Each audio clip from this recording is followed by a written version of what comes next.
প্রশ্ন উঠছে, কেন এতটা আতঙ্কে বাংলা প্রশাসন?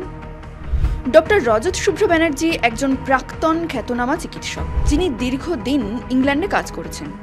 সম্প্রতি তিনি ফিরে এসেছেন কলকাতায় মায়ের শারীরিক অবস্থার অবনতির কারণে। কিন্তু এখানেই মোড় ঘোরে গল্পের। 2025 সালের মার্চ মাসে মুখ্যমন্ত্রী মমতা ব্যানার্জি যখন ইংল্যান্ডের অক্সফোর্ডের কেলগ কলেজে বক্তৃতা দিতে যান, তখন অভয়া মামলায় অপরাধীদের শাস্তি না হওয়ায় তিনি পড়েন প্রবাসী ভারতীয়দের প্রবল জনরোষের মুখে।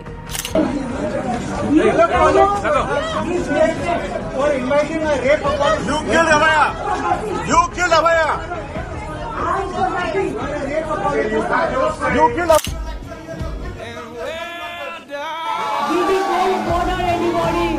Did he walk just like a Royal Bengal tiger? এই প্রতিবাদের একটি বিশিষ্ট মুখ ছিলেন ডক্টর রজত শুভ্র ব্যানার্জি। তার অভিযোগ ছিল, রাজ্য সরকার সাক্ষ্য প্রমাণ চেপে গেছে, বিচার ব্যবস্থাকে প্রভাবিত করেছে।